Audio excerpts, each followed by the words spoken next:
peristiwa kematian Yesus di atas kayu salib yang menggantikan kita.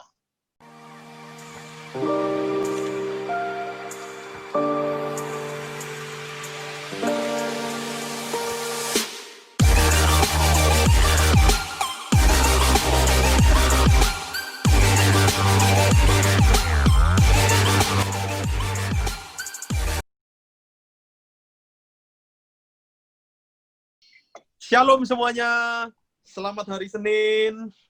Kembali dengan kita di Encounter God Ministry, suatu channel pelayanan yang ingin membawa jiwa-jiwa baru mengenal Kristus, mengenal penciptanya. Nah, hari ini kita mau masuk ke dalam suatu pelajaran Divine Interchange. Terjadi pertukaran ilahi ketika Yesus Kristus Tuhan kita mati di atas kayu salib. Nah, kenapa kita perlu belajar ini? Saya langsung tanyakan kepada pembicaranya. Kenapa, Go? Kita perlu belajar ini, Go?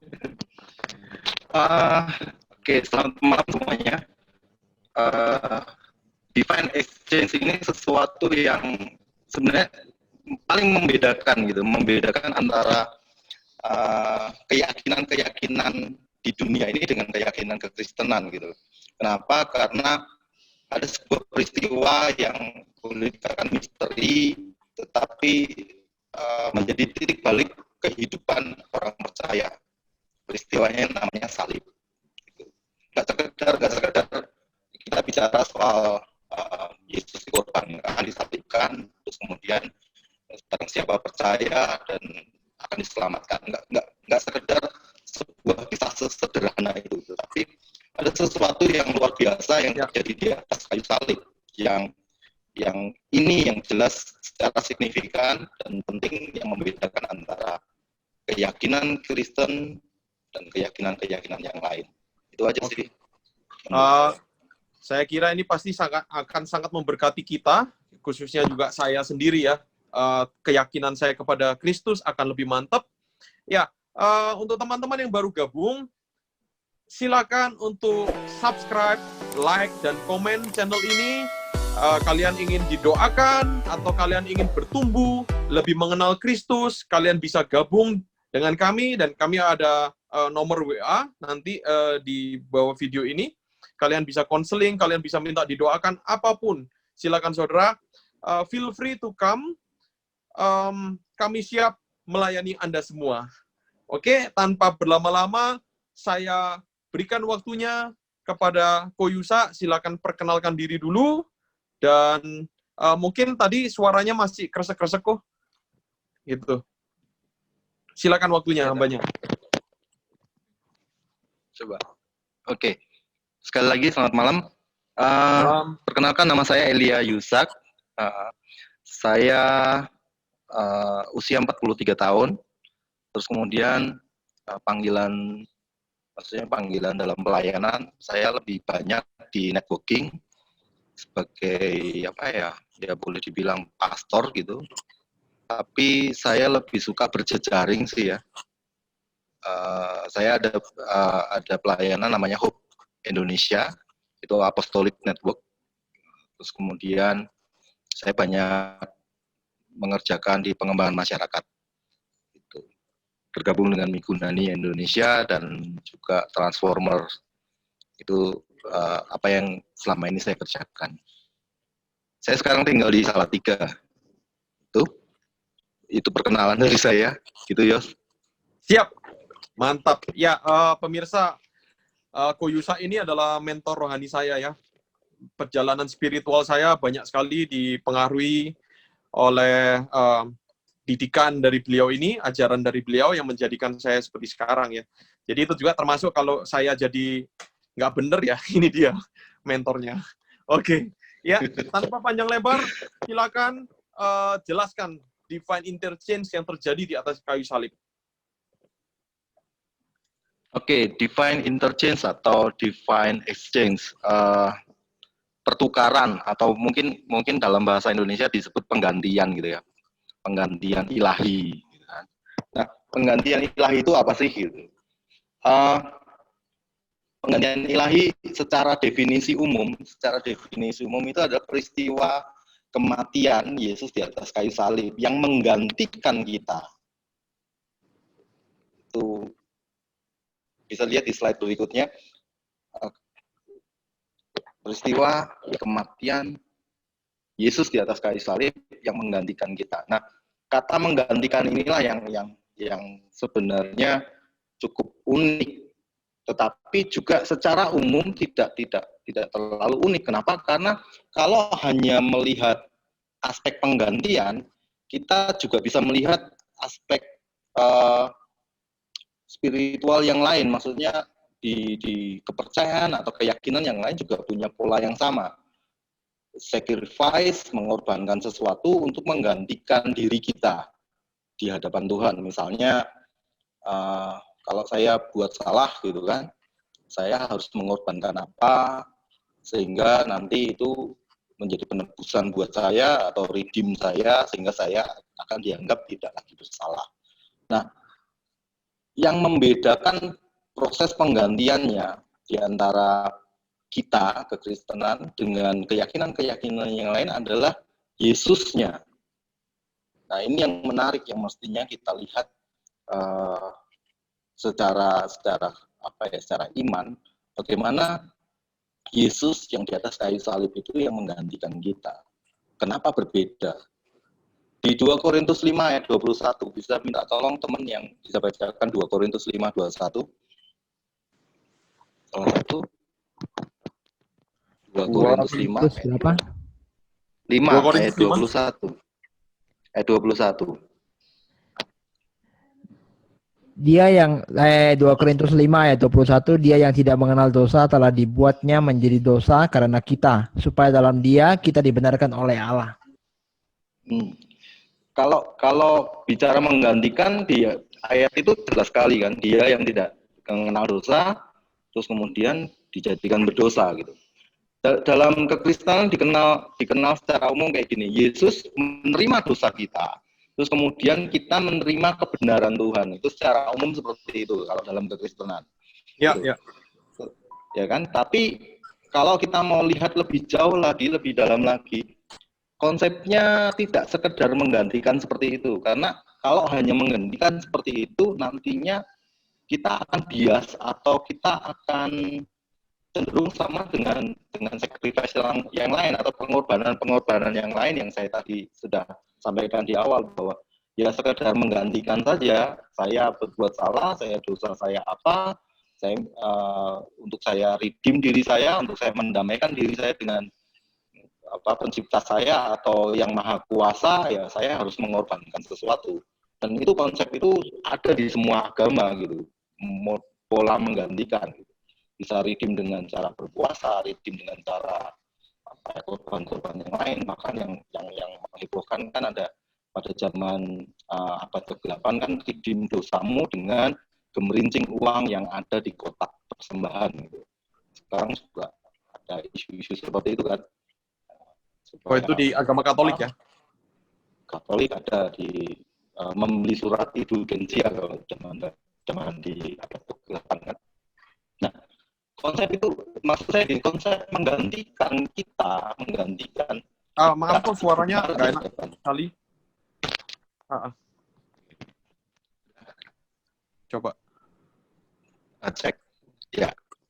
Ya, ini lebih enak. Ya. Oke. Konsep menggantikan kita, ini yang saya mau tegaskan di awal. Konsep menggantikan kita itu ada di hampir semua keyakinan, semua agama. Jadi kalau kekristenan hanya berpikir bahwa Yesus mati menggantikan kita, selesai di situ, itu nggak jauh beda dengan yang lain-lain. Gitu. Terus apa yang membedakan? Nah, ini yang malam hari ini kita akan pelajari sama-sama. Apa yang membedakan Yesusnya, korbannya seperti apa, dan apa yang sebenarnya terjadi di atas kayu salib itu. Gitu. Oke. Sampai di sini ada yang pengen tanya dulu. Soalnya dari definisi dulu ya. Di unmute. Belum, lanjut dulu kok. Belum, oke. Saya udah siapin pertanyaan nanti, lanjut dulu kok. Jangan tanya yang berat-berat. Saya bukunya ada di sana. Oke. Next ya, setelah kita pelajari soal definisi, saya tadi menjelaskan soal salib gitu kan, kenapa salib gitu.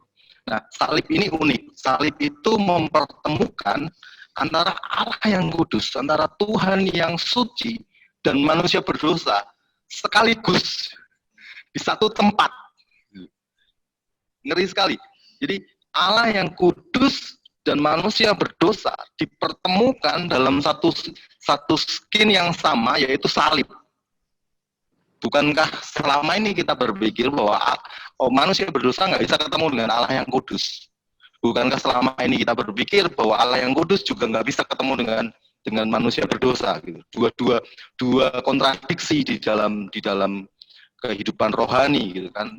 Apapun label keyakinan kita, itu kita meyakini bahwa kekudusan tidak bisa bertemu dengan dosa. Tetapi salib ini berbicara hal yang berbeda. Salib berbicara tentang Allah yang kudus, pertemuan antara Allah yang kudus dan manusia berdosa dalam satu skin, dalam satu peristiwa di atas kayu salib. Ini hal yang luar biasa, hal yang mustahil secara logika, hal yang nggak mungkin secara spiritual gitu kan, tetapi itu yang dilakukan oleh Tuhan kita, yaitu dengan salib. Ini yang keren, yang menurut saya nggak ada yang lain.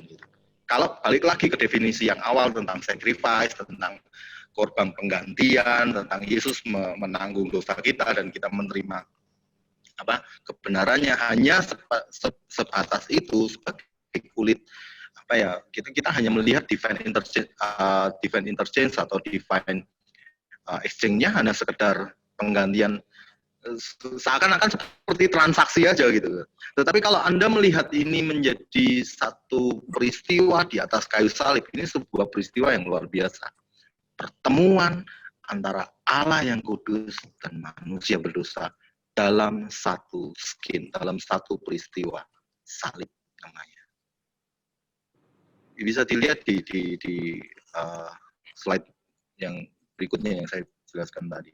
Jadi nggak sekedar Yesus menerima dosa dan kita menerima kebenaran yang tidak, tetapi peristiwa salib itu bicara soal pertemuan Allah yang kudus dan manusia berdosa. Ini yang keren. Beda dengan sekedar sacrifice, beda dengan sekedar memberikan korban untuk menebus, untuk menggantikan. Nah, di situ, di salib itu kita akan ketemu dengan ya istilah-istilah yang umum lah, yang sebenarnya kontradiksi. Kasih Allah dan keadilannya. Kita tahu, bicara soal kasih Allah, kita tahu kasih Allah mengasihi seluruh dunia, Allah mengasihi orang berdosa gitu kan. Tetapi soal keadilan, apakah adil? Kayaknya enggak. Bagaimana bisa dikatakan adil gitu loh? Manusia berdosa ditebus total sama Tuhan. Tanpa manusia itu melakukan apapun. Tanpa manusia itu mengerjakan apapun. Enggak adil mestinya. Ya kan? Allah yang mengerjakan semuanya dari sisi keadilan. Harusnya manusia berkontribusi dong. Harusnya manusia memberikan dong, kayak di awal, definisi awal kan, supaya saya diperdamaikan, supaya saya menerima berkat Tuhan, supaya saya dibenarkan, saya harus memberikan sebuah sacrifice atau korban supaya saya didamaikan. No, ketika peristiwa salib, kasih Allah dan keadilannya menjadi satu kesatuan. Terus hukuman dan anugerah, peristiwa yang sama. Kondisi hukuman dan kondisi anugerah terjadi saat itu juga di atas kayu salib. Ini yang keren, dan mungkin kalau kita merenungkan hal ini itu cukup panjang untuk mencairkan atau memahami antara kasih Allah dan keadilannya. Saya jadi teringat di Roma 5 ayat 8. Sebenarnya dibaca Roma 5 ayat 8. Ada yang bisa baca Roma 5 ayat yang ke-8? Ya. Coba Erik bacakan. Roma 5 ayat 8, akan tetapi Allah menunjukkan kasih-Nya kepada kita, oleh karena Kristus telah mati untuk kita ketika kita masih berdosa. Saya menekankan bagian terakhir, ketika kita masih berdosa. dan Allah menunjukkan kasihnya. Saya tanya, adil nggak kayak gitu? Dalam posisi Secara dunia nggak adil ya. Maksudnya udah banyak dosa kok tiba-tiba kayak gitu kan.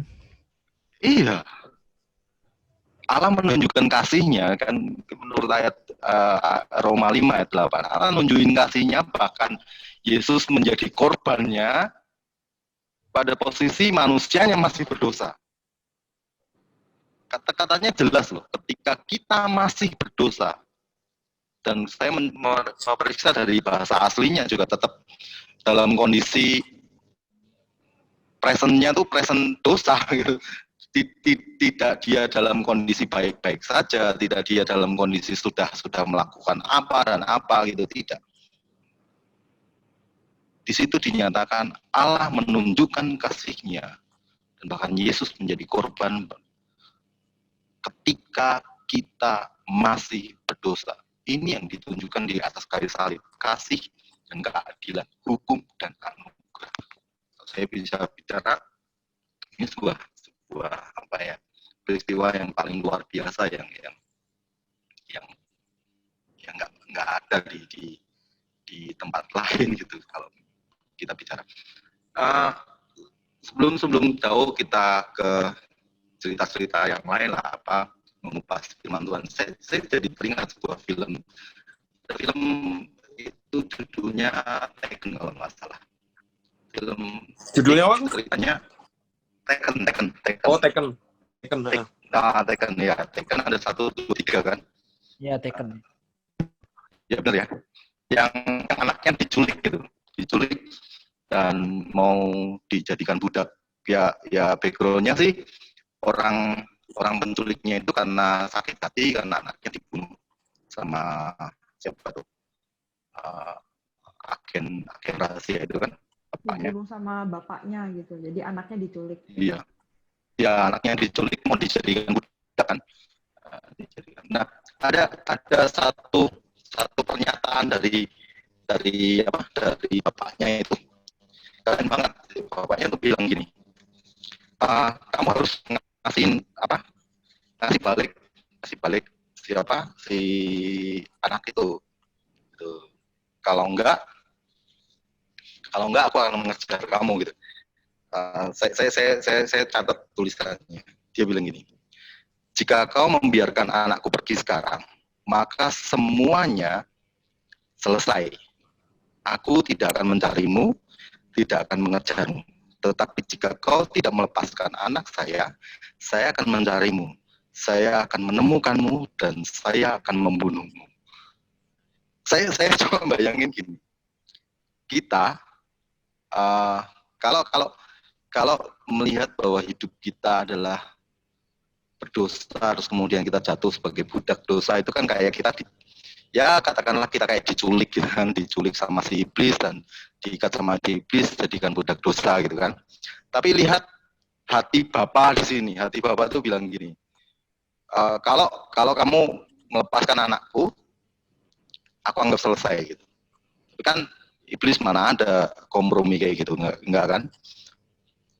Hal berikutnya dia bilang gini, bapaknya tuh bilang gini, tapi kalau kamu nggak melepaskan anak saya, aku akan mencarimu, aku akan menemukanmu, dan aku akan membunuhmu.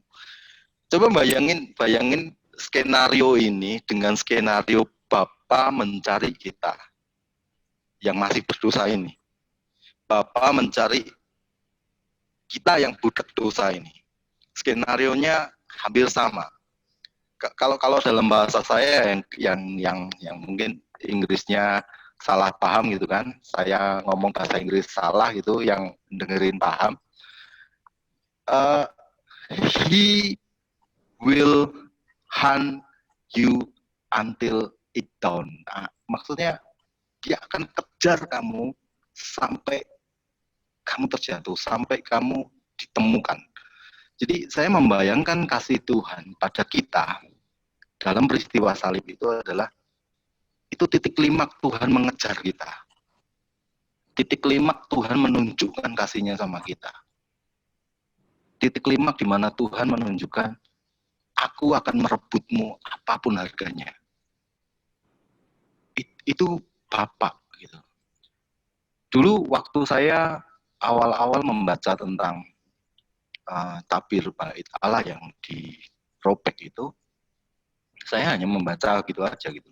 Tetapi ketika saya memahami tentang kasih Allah, saya memahaminya kayak gambaran gini, Bapak itu kayak nggak tahan gitu, nggak tahan, dia ada di ruang Maha Kudus dan dia robek itu tabirnya, dan dia bilang, eng, pokoknya aku akan datang menemukanmu gitu.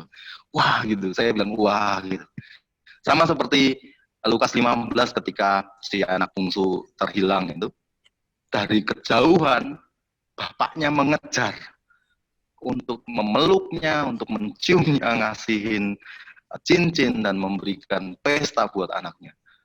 Saya hanya membayangkan sebuah kasih yang nggak terlukiskan, yang mungkin malam hari ini kita melihatnya lewat salib, gitu. Kasih yang mengejar kita. Nah, selama ini kita belajar kekristenan mungkin dalam pola beragama, yaitu kita mengejar Tuhan.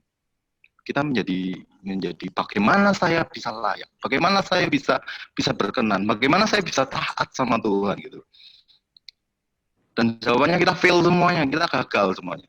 Tetapi kalau kita melihat sebaliknya, ketika kita melihat peristiwa salib, bagaimana Bapa yang mengejar kita, bagaimana Bapa yang mengerjakan semuanya bagi kita akan melihat peristiwa salib ini menjadi peristiwa yang luar biasa. Peristiwa pertemuan antara Allah dan manusia berdosa, masih berdosa. Kekudusan bisa gabung sama dosa. Terjadinya cuma satu tempat, di salib. Ini bicara tentang kasih Allah, ini bicara tentang keadilan, ini bicara tentang hukuman, dan ini juga bicara tentang anugerah Tuhan. Ya. Nah, sebelum lebih jauh, ada yang mau tanya lagi? Ya, saya mau tanya sedikit kok. Tadi kan Ko Yusa bilang ya, peristiwa ketika Tuhan Yesus disalibkan, tirai bait Allah itu yang memisahkan ruang Maha Kudus, ruangannya Tuhan, dengan ruang kudus, ya di ruang kudus itu imam ya. Itu kan dirobek, dan Ko Yusa bilang kayak seakan-akan Tuhan itu selama ini nunggu gitu loh, supaya bisa bertemu dengan manusia. Nah, harus ada Kristus itu kan. Nah, pertanyaan saya, oke, dari sisi kasihnya tadi saya mendapatkan gambaran gitu loh. Ya kan? Sama seperti seorang bapak yang kangen banget sama anaknya gitu. Jadi ada tirai apapun, tirai penghalang itu dihancurkan gitu kan. Nah, kalau keadilannya gimana? Kalau keadilannya, nah ini nanti yang saya akan jelaskan. Ada beberapa konsep keadilan yang ditunjukkan di atas kayu salib. Jadi gini, saya lompat aja jelasin ini ya. Jadi keadilannya gini, dosa semestinya kan dihukum. Ya. Nah, dan hukuman dosa itu nggak main-main gitu. Masalahnya gini, masalahnya kita nggak terlalu apa ya, memahami betapa hancurnya dosa itu, betapa dosa itu menghancurkan manusia. Kita nggak melihat itu seperti Tuhan melihat dosa. Keterpisahan yang terjadi antara manusia dengan Tuhan, kita nggak melihatnya seperti Tuhan melihat pemisahan seperti itu gitu loh. Kita hanya melihat ya dosa, perbuatan moral yang menyimpang, atau dosa itu ya tidak melakukan perintah Tuhan gitu. Nah, nanti ada saya akan jelaskan ada beberapa suaranya dosa. kurang enak lagi didengar. Saya nanti akan jelaskan tentang beberapa aspek dosa, tapi mungkin malam hari ini hanya melihat aspek-aspek dosa yang menghancurkan manusia gitu. Tapi karena memang kita mesti melihat benar, sama seperti Tuhan melihat dosa itu seperti apa, sama seperti apa Tuhan melihat efek dari dosa itu seperti apa. Masalahnya kita nggak lihat itu sama seperti Tuhan gitu. Kita hanya melihat dosa itu hanya penyimpangan moral atau kejahatan atau sesuatu yang kita lakukan yang tidak sesuai dengan perintah Tuhan. Hanya seperti itu. Padahal kalau kita melihat dosa dan berakibat pada maut, itu nggak main-main bagi Tuhan. Makanya Kalau nggak lihat itu ya kita hanya menganggap agama sama seperti yang lain-lain aja. Nggak perlu Yesus mati bahkan. Gitu sih. Oke, silakan dilanjutkan kok, dan waktunya kurang 7 menit lagi ya. Oke. Nah, apa yang terjadi di atas kayu salib? Ya, yang terjadi di atas kayu salib itu tentang yang pasti kematian Yesus gitu. Nah, ini yang menarik. Kematian Yesus. Ada pertanyaan yang sungguh sangat menggelisahkan saya. Siapa yang mati gitu kan? Ada seorang teolog rohaniawan itu namanya G.K. Chesterton. Chesterton itu seorang teolog Katolik gitu.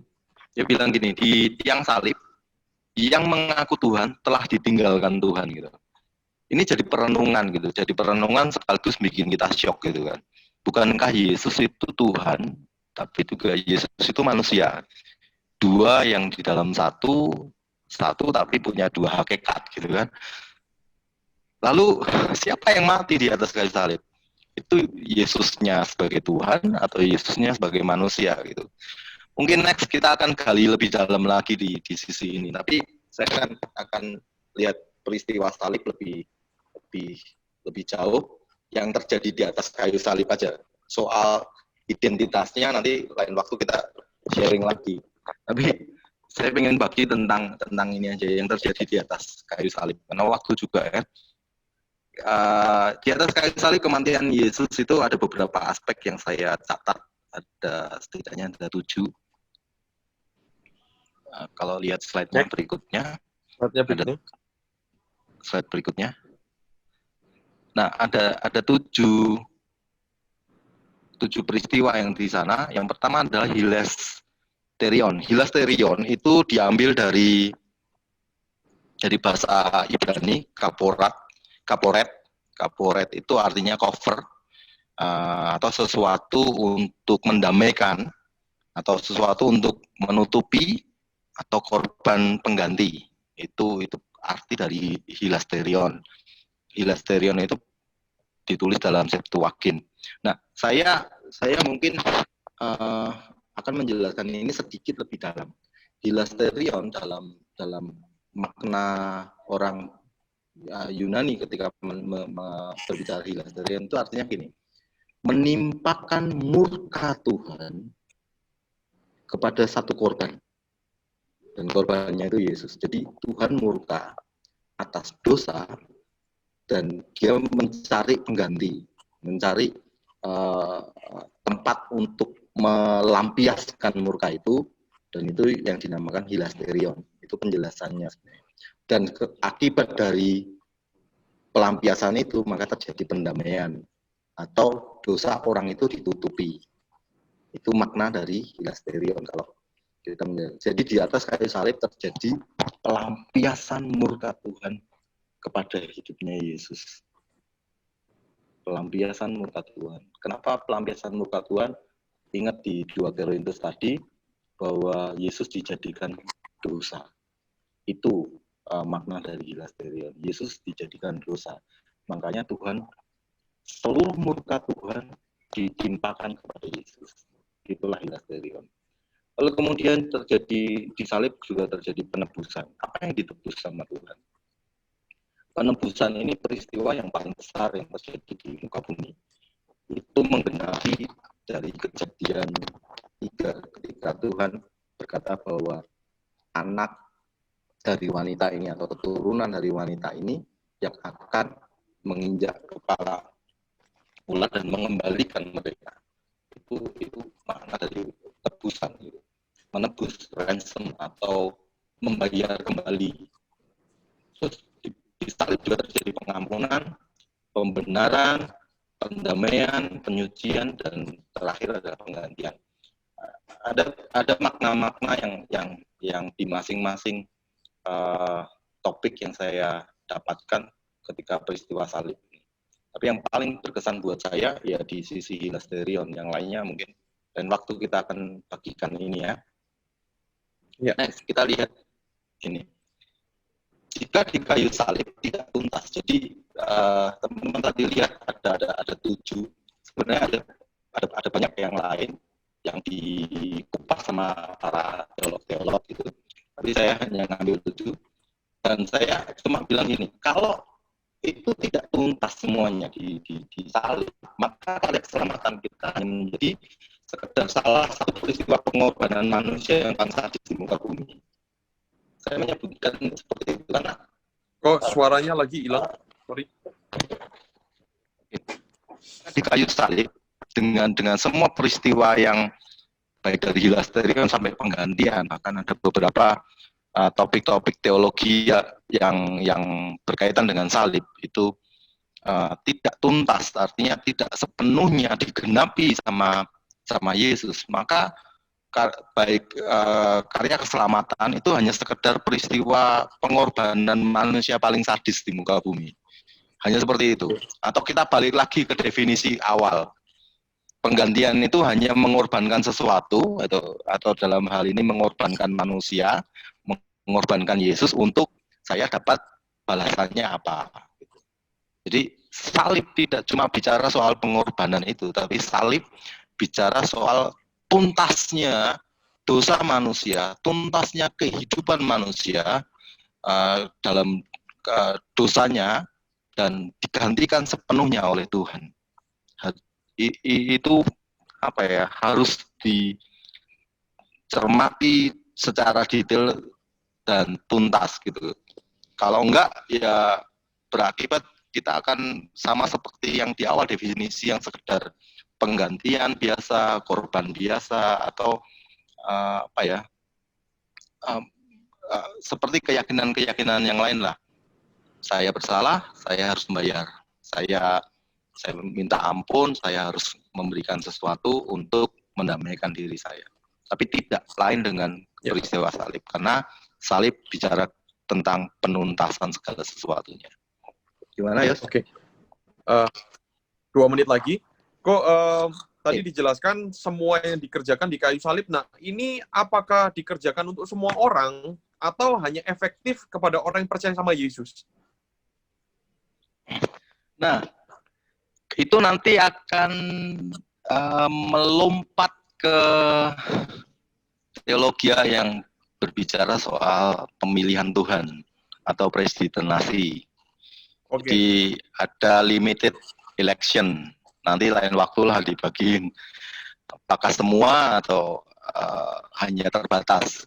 Karena kata semua di dalam Alkitab itu, di dalam Alkitab Perjanjian Baru khususnya catatan-catatan Paulus itu cuma bicara dengan orang-orang yang sudah dipilih.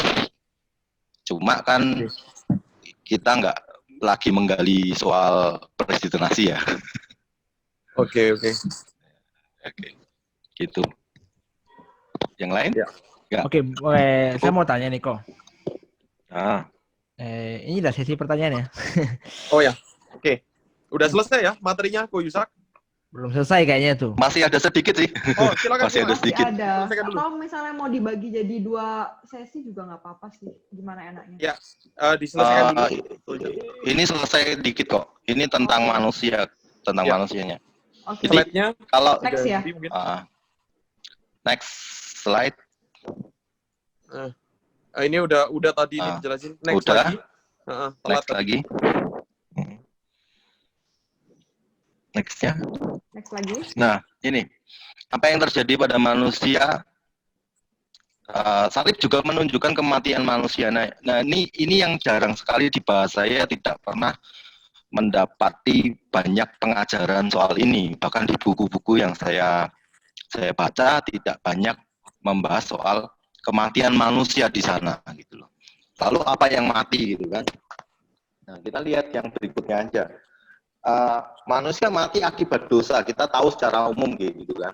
Tetapi dosa itu punya 4 aspek yang mestinya inilah yang manusia bisa lihat tentang dosa itu. Makanya yang mendatangkan murka Tuhan itu ini loh, hamartia itu berarti pelanggaran, adikia itu kejahatan, anomia itu kedurhakaan, apistia itu ketidakpercayaan. Jadi kematian manusia dari seluruh akibat dosanya itu bukan sekedar pelanggaran saja atau bukan sekedar kejahatan saja, bukan sekedar kedurhakaan saja, tetapi juga ketidakpercayaan manusia. Ini yang jarang sekali juga dibahas tentang bahwa ternyata dosa itu bukanlah tentang meleset, artinya kan meleset atau melanggar atau kejahatan atau immorality, enggak, tetapi juga ketidakpercayaan itu adalah dosa. Jadi bayi yang baru lahir pun udah mengandung 4 hakikat dosa ini kok ya? Betul, bahkan napas pertama kita ketika kita ada di muka bumi, Anda sudah divonis dosa. Wah, kalau durhaka ini apa ya kok? Anomia ini. Penjelasannya gimana? Durhaka itu lebih ke apa ya? Durhaka itu menolak, memalingkan wajah sebenarnya. Jadi dia dikasihi, dia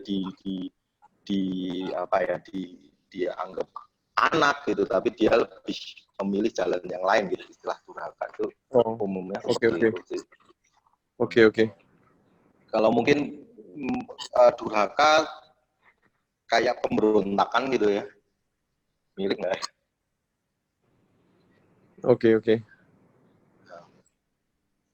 Nah, yang terakhir gini, ini yang penting juga, karena Slide terakhir. bahas soal Slide berikutnya.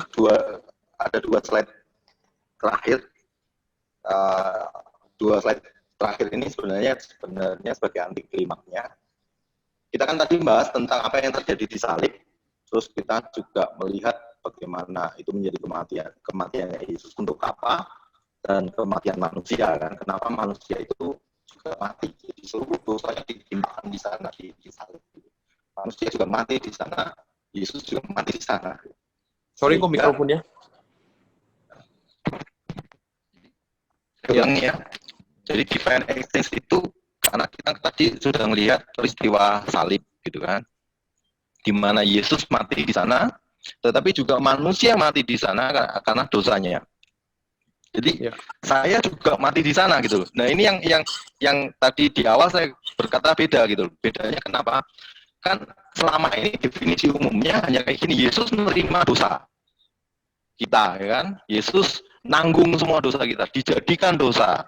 Terus kemudian kita yang menerima kebenaran, gitu toh kan? Tetapi setelah saya pelajari, setelah saya lihat baik-baik, ternyata bukan berhenti di situ. Ya betul, Yesus menerima dosa dan menanggung dosa, tetapi manusia berdosanya juga ikut mati di situ. Gitu. Manusia berdosanya ikut mati di situ. Oh, jadi manusianya juga ikut mati, dosanya mati di sana juga gitu? Iya, ikut mati di sana. Manusia dosanya ikut mati di sana supaya hal berikutnya terjadi. Hal berikutnya yang terjadi adalah gini, tidak berhenti pada kematian, tetapi berlanjut pada kebangkitan, yaitu kehidupan. Jadi total mati di sana, tuntas mati di sana, diselesaikan di sana. Makanya tadi saya katakan Allah yang kudus ketemu dengan manusia berdosa di atas kayu salib. Itu peristiwa salib.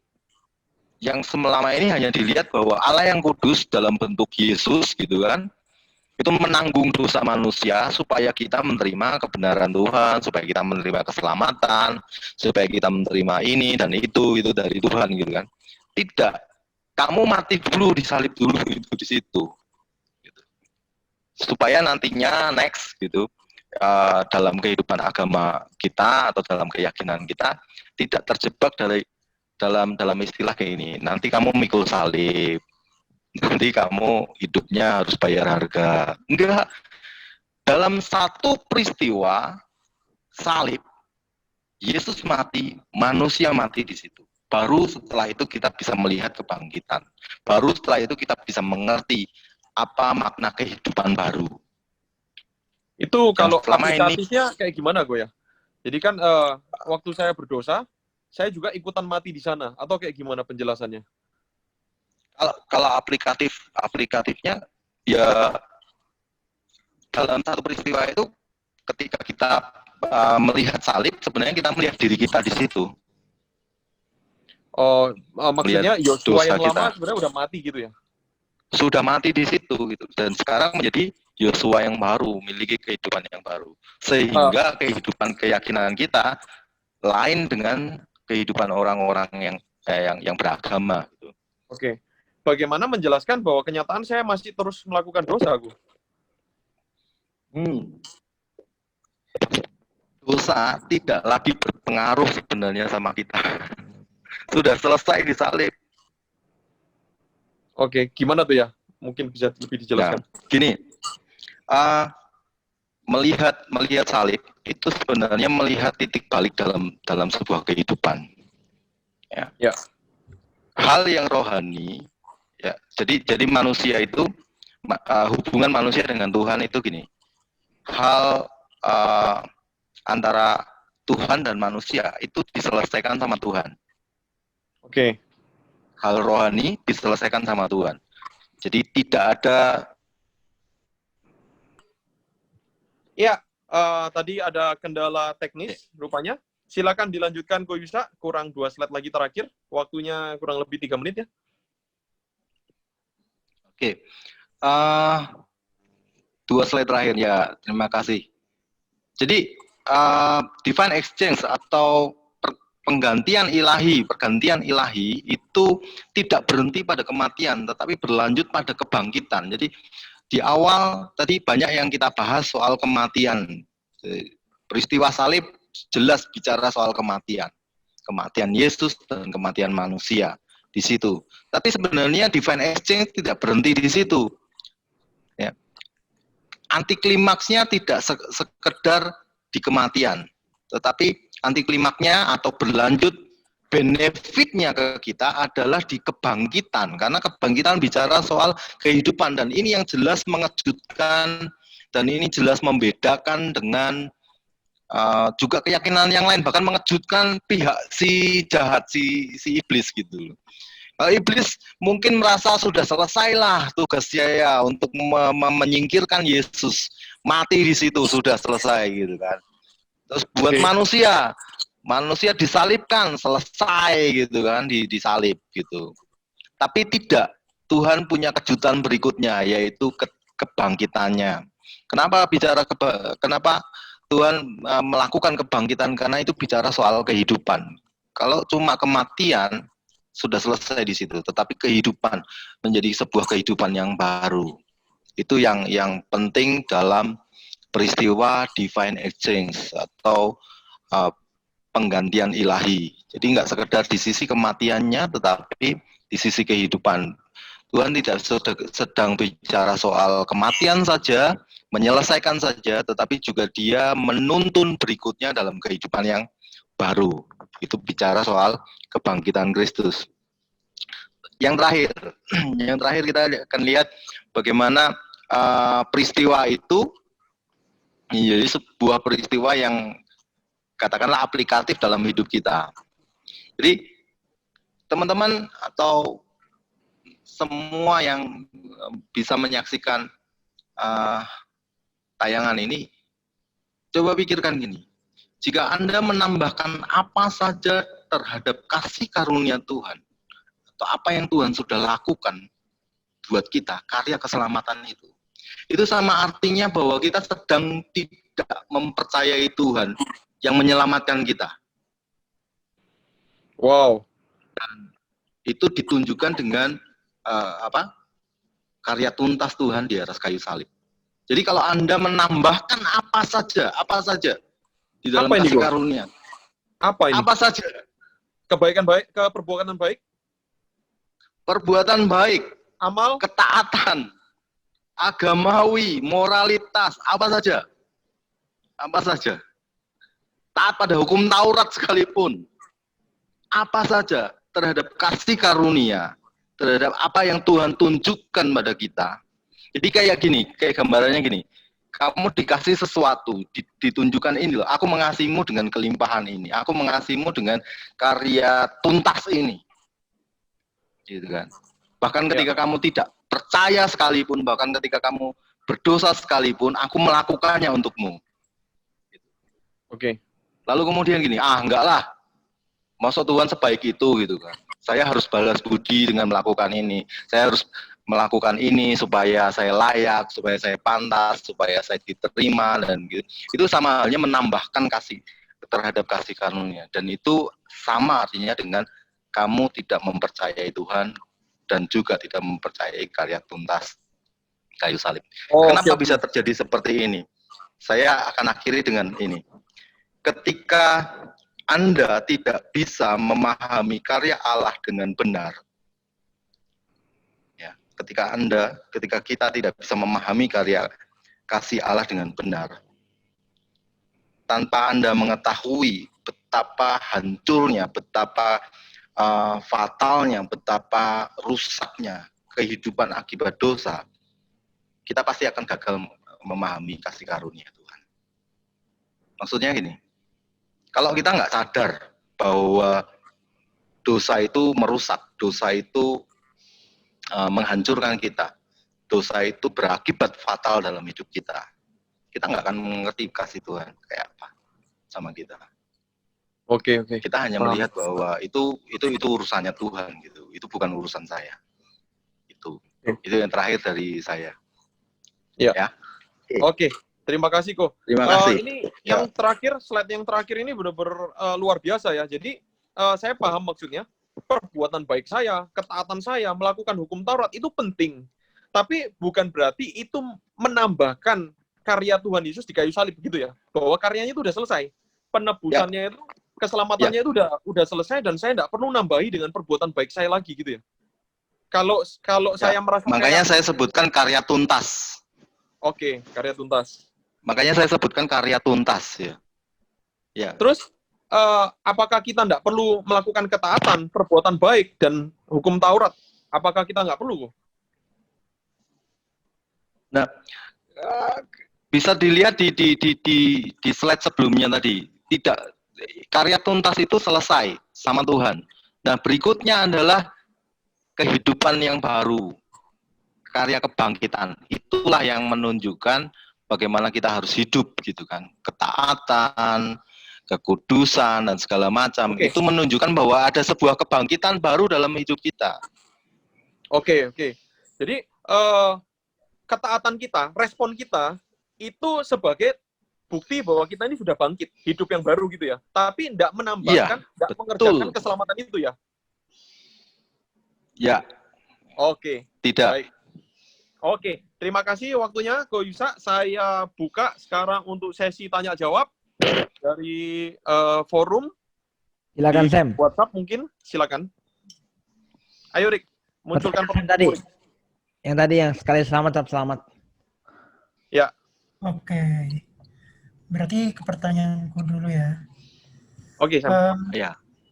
Tadi kan Ko Yusak menjelaskan nih, ketika menerangkan tentang pengorbanan Tuhan, Divine Exchange, tadi Ko Yusak sempat sebutkan bahwa kayaknya kurang adil rasanya kalau manusia itu yang berbuat dosa, dia malah ditebus Tuhan Yesus, tapi manusia itu sendiri nggak berbuat apa-apa nih. Nah, menurut Ko Yusak, apakah ketika kita berbuat dosa, keselamatan itu akan hilang? Dan kalau memang nggak hilang, itu kan berarti menunjukkan bahwa begitu besarnya kasih karunia Tuhan. Tetapi ketika itu nggak hilang, apakah ketika berbuat dosa itu, mohon maaf maksudnya itu, ketika kasih karunia itu nggak hilang, apakah itu menjadi surat izin supaya kita bisa berbuat dosa? Kira-kira gimana Ko Yusak? Thank you. Ya, oke. Pertanyaannya sebenarnya susah sekali. Tetapi saya pernah baca buku dari Leon Morris gitu, terus Martin Lloyd Jones mengupas tentang eksposisi tentang Roma. Dua orang teolog ini bilang kayak gini, kalau dalam penyampaian beritamu atau khotbahmu, sampai kamu ketika kamu menyampaikan kabar baik, grace, kasih karunia Tuhan, dan kamu tidak disalahpahami, artinya kamu sedang menyimpang dari berita itu. Maksudnya gini, berita kasih karunia itu sampai disalahpahami seperti itu. Itu normal gitu. Itu normal. Contohnya Paulus dalam surat Roma, dia kan tadi saya sempat ambil satu surat ayatnya, Roma 5 ayat 8 tadi kan. Ya. Kalau Anda baca terus di Roma 5 itu, dia bicara soal kasih yang berlimpah-limpah, kasih yang tidak ada batasnya. Bahkan kalau bahasanya hiper gitu loh, meluap-luap itu kasih Tuhan. Dan uniknya di Roma 6 itu bilang kayak gini. Jadi kalau gitu kita berbuat dosa saja gitu kan. Karena kasih akan melimpah-limpah kan. Sekali-kali Lihatlah. tidak. Nah, itu kan jawaban si Paulus. Tapi lihat responnya. Sama seperti tadi pertanyaannya. Loh, berarti kayak gitu kita dosa aja, kan kasihnya tetap. Kan kasihnya melimpah gitu kan. Betul. Roma 6 ayat 1 bilang gitu. Jadi kita kayak gitu aja lah gitu. Bahkan ada yang mengatakan gini, itu seperti izin untuk berbuat dosa, license to sins gitu kan. Izin berbuat dosa. Yang namanya dosa itu nggak perlu izin, sudah bikin dosa aja. Benar nggak? Ada dosa yang mau izin? Izin ya, saya mau dosa gitu. Nggak ada. Dosa ya dosa aja. Dosa itu nggak perlu izin. Dan bahkan hakikat manusia yang jatuh adalah manusia yang bikinnya dosa. Seriously, right? Ya. Kita mikir salah aja itu sudah berdosa. Oke. Ya. Kalau mau lebih lihat lagi bagaimana Yesus menggiring gitu kan, bring to the end of us gitu, membawa kita sampai pada titik akhir hidup kita itu kayak gini. Waktu Yesus menjelaskan tentang Taurat gitu kan, dia bilang, kamu bilang kalau berzina itu berdosa kan? Oke. Tapi aku bilang, itu kata Yesus, kamu melihat wanita dan menginginkan saja, kamu sudah jatuh dalam dosa. Perzinahan. Ya. Bayangin, he bring you to the end of you gitu loh. Dia bawa kita sampai pada titik yang kita, oh iya ya, bahkan kita mikir aja sudah berdosa gitu. Sehingga tidak ada celah buat kita bilang bahwa enggak lah, hidup saya baik-baik saja. Enggak lah, hidup saya beragama dengan baik. Enggak ada. Tuhan bring you to the end of you, itu dengan menunjukkan betapa ngerinya dosa itu. Sehingga kata license to sin atau minta izin untuk berbuat dosa itu enggak ada sama hidup kita. Dosa ya dosa aja. Mungkin maksudnya gini, Bos. Kalau setiap dosa pelanggaran diampuni, lo kan keenaan banget gitu loh. Jadi kayak tuman ya, kalau orang Jawa bilang nyaman gitu loh. Terus hukumannya ya? Apa? Kalau orang bebas berbuat dosa, kan udah sekali selamat pasti kita selamat ini. Nah, ini kayak gimana? Itu menarik. Lihat, saya akan balikkan di suratnya si Paulus di Roma 6 aja. Roma 6 ayat berikutnya sekali-kali tidak kan? Roma 6 ayat 2. Sekali-kali tidak, karena kamu sudah mati terhadap dosa. Itu dia menjelaskan gini, kamu tuh mati sudah gitu loh.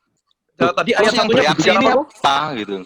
Ayat satunya kan jadi kalau gitu kita berbuat dosa aja karena kasih kan berlimpah-limpah. Oh, berarti sebenarnya Paulus sedang menjelaskan apa yang sedang kita ditanyakan Samuel ini ya? Saat itu juga seperti itu. Oke, jadi yang tadi kamu situasinya bilang, kayak gitu. Bahkan Paulus pun disalahpahami bahwa seakan-akan Oke, lanjut. Jadi ayat satunya berbicara seperti karena itu. Karena terlalu berlimpah-limpahnya kasih karunia, jadi ya sudah kita berbuat dosa aja. Makanya Roma 6 ayat 1 sekali-kali tidak, karena kamu sudah mati terhadap dosa. Itu penjelasan dari si Paulus gitu loh.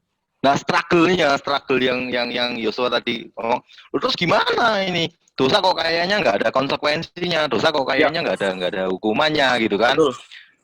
No, dosa itu relate-nya sama konsekuensi manusia aja, antar manusia. Kalau Anda berbuat salah ya Anda dapat hukuman, tapi horizontal. Tidak ada lagi kaitannya sama Tuhan, karena Tuhan sudah menyelesaikan. Itu yang saya sebutkan karya tuntas Allah di atas kayu salib. Dia selesaikan dosa lalu, sekarang, dan yang masa depan. Itu nanti bisa lihat di Ibrani. Dosa keseluruhan kita. Contoh ya, ini saya lihat ini benar apa enggak nih koreksi atau pendapat gitu kan. Kayak contoh, Kayak tadi kan di Roma 6 ayat 2 kan seolah-olah Paulus memberitahukan sebuah status bahwa kita tuh udah mati dari dosa itu kan. Sebenarnya tuh ibaratnya kita udah benar lah di hadapan Tuhan. Jadi kayak benar ya, kita tuh harus tahu sebuah kebenaran kita itu apa yang Yesus lakukan buat kita, membuat kita tuh jadi otomatis nggak mau berbuat dosa lagi ya. Karena kalau kita tahu kita bersih, udah bersih, ngapain kita berbuat kotor lagi? Benar nggak Koy? Harusnya gitu ya Koy? Harusnya gitu. Harusnya seperti itu. Tetapi Paulus juga ngalami struggle yang sama. Lihat Roma 7. Paulus ngomong gini, aku tuh mau melakukan kehendak Tuhan, tapi apa yang aku lakuin? Ya. Struggle-nya nature dosa ada. Ya. Iya, itu nature-nya. Tetapi lihat di Roma 8, itu solusinya. Solusinya Roma 8 dia bilang gini, bahwa tidak ada lagi penghakiman di dalam Kristus. Dan hidup kita di dalam roh. Hidup kita dalam roh. Artinya gini, Tuhan tidak lagi melihat kita sebagai manusia, tapi dia melihat Kristus yang ada dalam hidup kita. Nature ini, daging ini pasti akan mengalami hal-hal yang menggeliat, ya berdosa, yang mengingini, nafsu dan segala macam. Ya. Tetapi Tuhan melihatnya Yesus yang dalam hidup kita. Itu tadi yang kata Ibrani yang kamu jelaskan itu ya, Ko ya? Apa kata cover itu ya? Ya, kata covering, ya. Jadi itu dalam kaporet. Ya. Ibraninya kaporet. Jadi sekarang Allah Bapa itu melihat saya, walaupun saya nanti ke depan saya melakukan dosa, Allah Bapa itu melihat darah Yesus yang udah tercurah buat saya. Apakah seperti itu atau kayak gimana, Bro? Iya. Betul. Itu kaporet. Jadi dalam perjanjian lama itu tabut perjanjiannya dipercikin darah sehingga sehingga Tuhan tidak lagi melihat dosanya, tapi melihat darah yang terciprat di atas darah korban itu di atas mercy seat atau di atas tabut perjanjian. Itu makna dari korban ya? Iya, korban. Iya, dalam perjanjian lama, makanya di dalam perjanjian baru digenapi total di dalam diri Yesus. Yesus itu korbannya, Yesus itu darahnya, dia juga sekaligus menjadi pengganti kita. Gitu. Ini kan kita lagi bicarakan kita dengan Tuhan Yesusnya ya. Bagaimana praktek seperti ini kok? Kita dengan pemimpin sesama manusia. Ini kan kita lagi bicarakan kita dengan Tuhan nih langsung.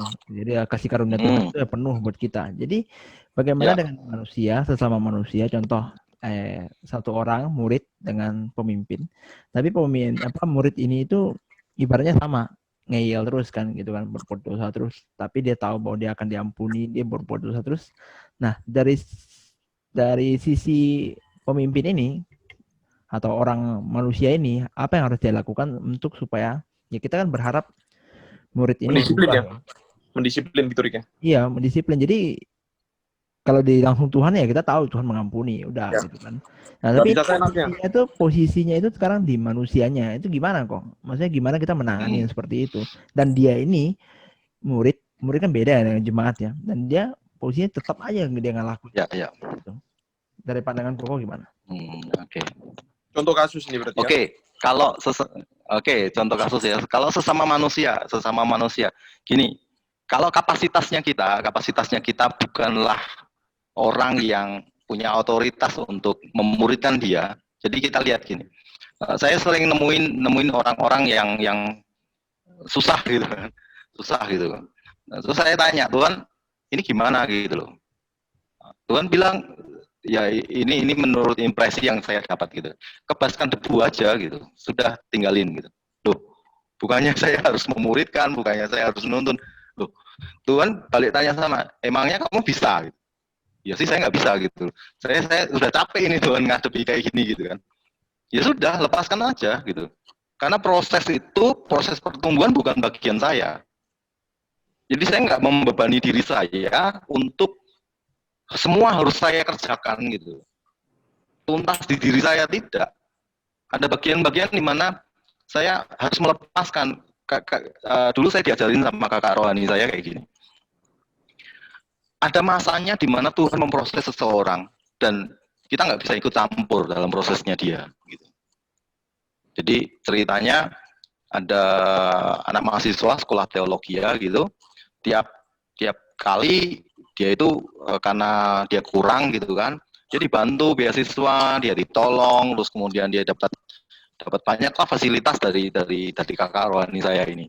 Terus kemudian setelah sampai lulus, apa yang terjadi sama anak ini? Anak ini nggak pelayanan, tapi keliling kemana-mana, bagiin proposal, minta dana, ditanya pelayanannya apa ya? Pelayanannya sekedarnya gitu.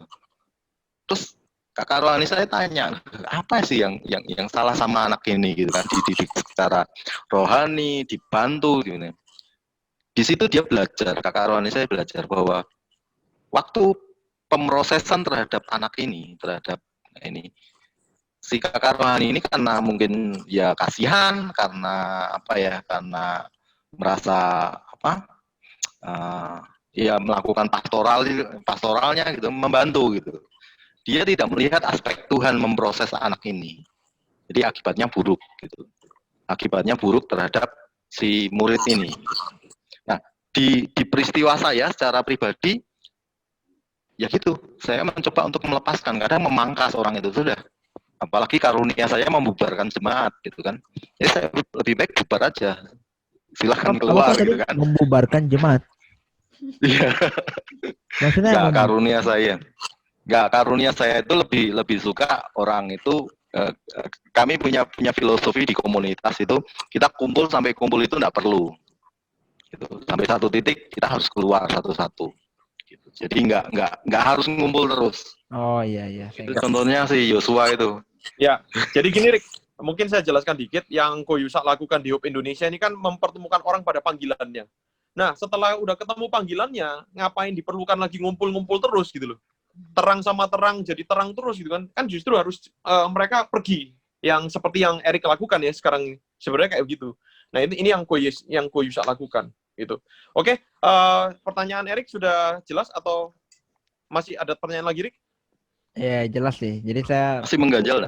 Memang jelas, cuman memang karena satu sisi saya karakternya suka peduli ya, maksudnya tuh jadi ke bawah gitu kan. Saya teringat gembala saya tuh pernah ngomong dulu di Jakarta, ini pelayanannya Tuhan gitu kan, dan yang memberi pertumbuhan itu Tuhan gitu kan. Kita udah melakukan bagian kita, jangan sampai kita sendiri yang stres katanya. Oke. Ya, betul. Ya. Betul, ya. Lepaskan aja. Ya. Oke, mungkin ada pertanyaan lain lagi. Tadi pertanyaan saya juga udah dijawab sama Ko Yusak. Mungkin saya highlight lagi. Terus apakah kasih karunia yang besar itu membuat kita bebas hidup seenaknya kita sendiri? Tadi Ko Yusak jawab bahwa hukuman secara vertikal sama Tuhan tidak lagi menghukum. Betul seperti itu, Ko ya? Tapi akibat secara horizontal, ya kalau misalnya saya nyuri barangnya Erik, kalau saya dipukul sama Erik, ya saya harus terima akibatnya. Atau saya dimasukkan penjara. Tapi dari sisi Tuhan, Tuhan sudah tuntas penebusan untuk saya, bahkan nanti saya akan mati. Seperti itu, Ko ya. Nah, mungkin ada pertanyaan di sini. Betul, ya. Samuel, Yovita, Agustin, Erik?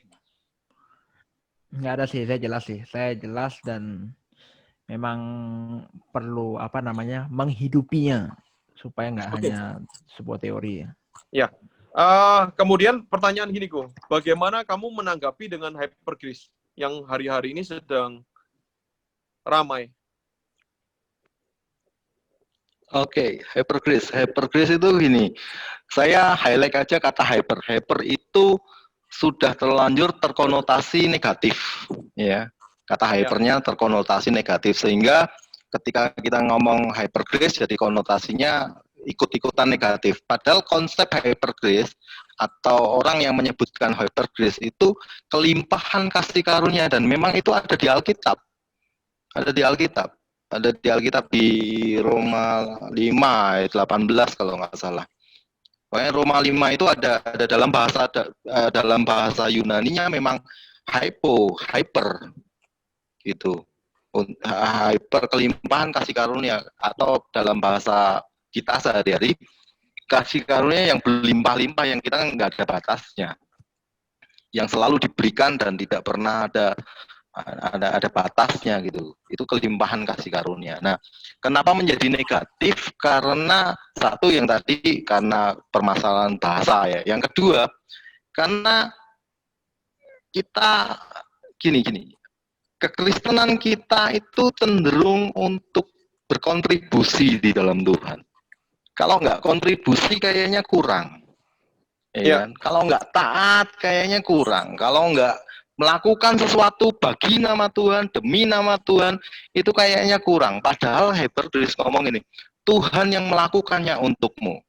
Tuhan yang menyelesaikannya untukmu. Jadi urusan rohani Tuhan yang menyelesaikannya untukmu. Dan itu agak susah kita terima sebagai orang-orang yang banyak berpijak pada sisi agamawi atau sisi yang pengen berkontribusi.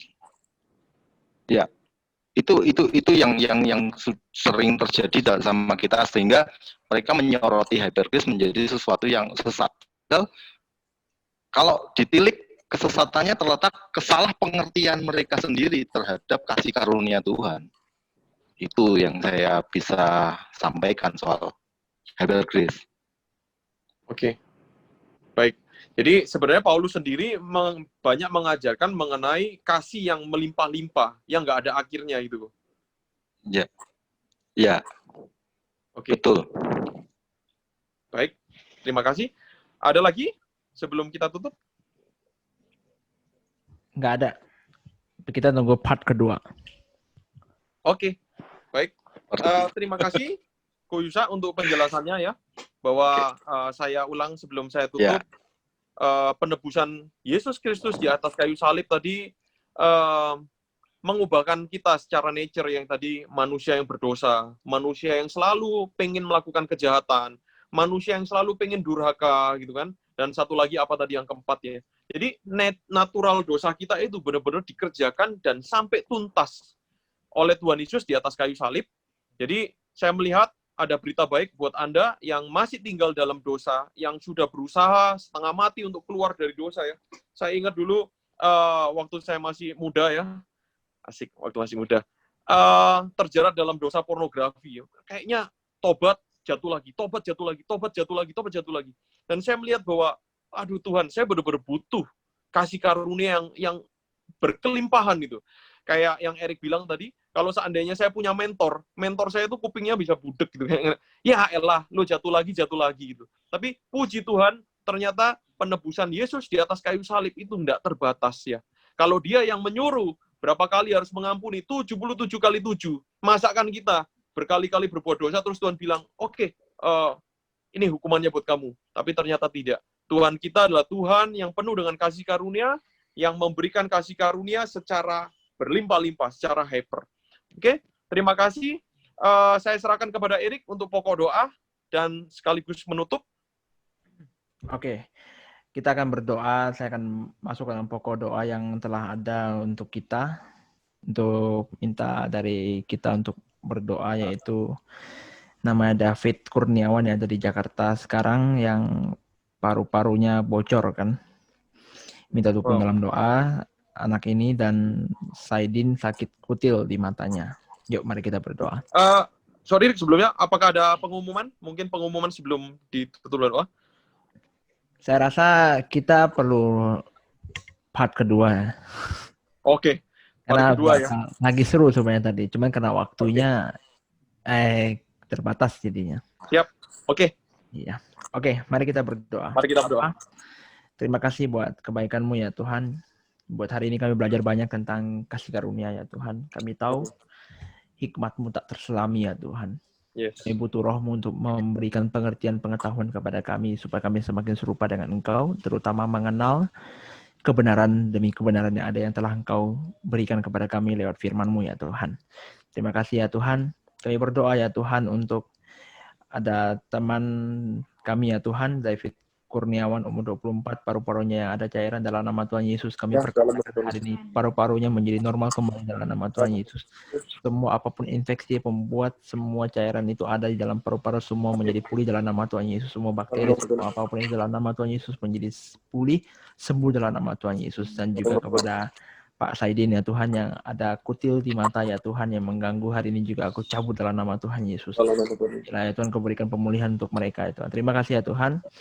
Berkati juga Ko Yusak ya Tuhan.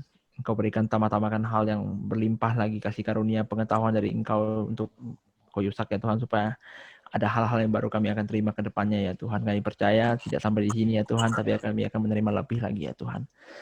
Kami juga berdoa untuk corona ya Tuhan, bukan untuk corona, untuk supaya corona boleh cepat berlalu ya Tuhan, ditemukan vaksin yang ada ya Tuhan, dan banyak orang boleh disembuhkan ya Tuhan, dan bahkan kami percaya dari kejadian corona ini kami tahu dan kami percaya bahwa akan ada penuaian besar juga ya Tuhan. Berkati setiap pemerintah yang ada di Indonesia yang terlibat dalam hal menangani corona ini ya Tuhan. Biarlah setiap menteri, setiap apapun mereka, bagian apapun, presiden dan lain-lain ya Tuhan, boleh diberikan hikmat pengetahuan untuk melakukan segala sesuatu dengan baik sesuai dengan rencana-Mu ya Tuhan. Terima kasih ya Tuhan.